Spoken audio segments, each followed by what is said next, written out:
Hello welcome guys, আর একটা নতুন ভিডিওতে তোমাদের স্বাগত জানাই।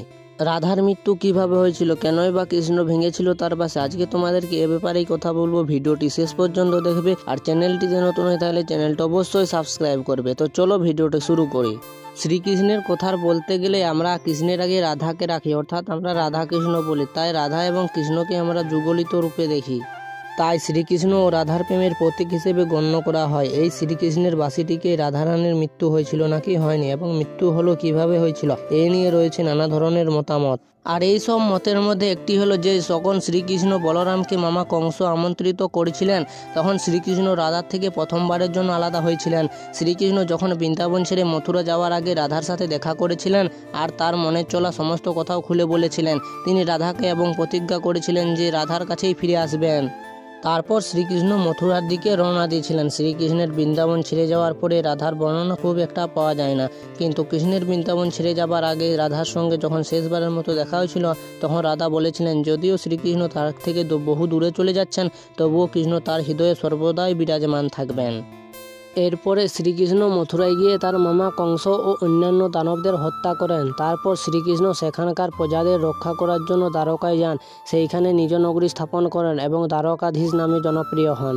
শ্রীকৃষ্ণের বৃন্দাবন ছাড়ার পর রাধা আয়ান ঘোষের স্ত্রী হওয়ায় তার স্ত্রী ধর্ম নিষ্ঠার সাথে পালন করেন, কিন্তু রাধার হৃদয়ে সবসময় কৃষ্ণের জন্য সমর্পিত ছিল। রাধারানীর স্ত্রী হিসেবে যা দায়িত্ব কর্তব্য ছিল সব নিষ্ঠার সাথে পালন করেন, এবং রাধারানীর সব দায়িত্ব থেকে মুক্তি পাওয়ার পর তিনি শেষে বারের মতো কৃষ্ণের সাথে দেখা করতে গিয়েছিলেন। কৃষ্ণর সাথে দেখা করতে গিয়ে তিনি দ্বারকায় পৌঁছেছিলেন। তখন তিনি কৃষ্ণের রুক্মিণী ও সত্যভামার বিয়া কথা শুনেছিলেন, কিন্তু রাধারানী তাতে দুঃখিত ছিল না, বরং খুশি হয়েছিল। কৃষ্ণ ও রাধাকে দ্বারকায় দেখে খুব খুশি হয়েছিলেন। তবে কৃষ্ণের শহর দ্বারকাতে কেউ রাধাকে জানত না, এবং রাধা শ্রীকৃষ্ণকে অনুরোধ করায় শ্রীকৃষ্ণ তাকে প্রাসাদে এক সেবিকা হিসেবে নিযুক্ত করেছিলেন। তারপর থেকে রাধা সারাদিন প্রাসাদেই থাকতেন এবং প্রাসাদ সম্পর্কিত নানা রকম কাজগুলি দেখাশোনা করতেন।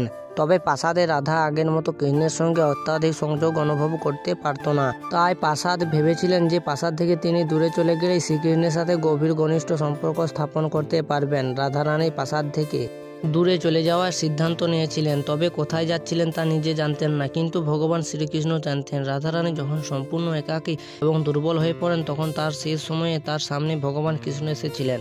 তারপর ভগবান শ্রীকৃষ্ণ রাধাকে বলেন যেন তার কাছে কিছু দাবি করে। তখন শ্রীকৃষ্ণ রাধাকে অনুরোধ করেন যে তিনি শ্রীকৃষ্ণকে বাঁশি বাজানো অবস্থায় দেখতে চান। তাই শ্রীকৃষ্ণ রাধার কথা রাখতে তিনি তার বাঁশিকে বের করেন এবং মধুর সঙ্গীত বাজাতে শুরু করেন। তারপর থেকে কৃষ্ণ দিন রাত বাঁশি বাজাতে থাকেন, যতক্ষণ পর্যন্ত না রাধা তার দেহ ত্যাগ করে অত্যাধিক রূপ ধারণ করে শ্রীকৃষ্ণের সাথে বিলীন না হয়ে যান। বাঁশি শব্দ শুনে রাধা তার দেহ ত্যাগ করে দেন, আর তাই রাধার মৃত্যু সহ করতে না পেরে তাদের প্রেমের প্রতীক হিসেবে বাঁশিটিকে ভেঙে ফেলেছিলেন। এই ছিল আজকের ভিডিওটি ভালো লাগলে চ্যানেলটা অবশ্যই সাবস্ক্রাইব করবে। ভিডিওটা এখানেই শেষ করছি, ধন্যবাদ।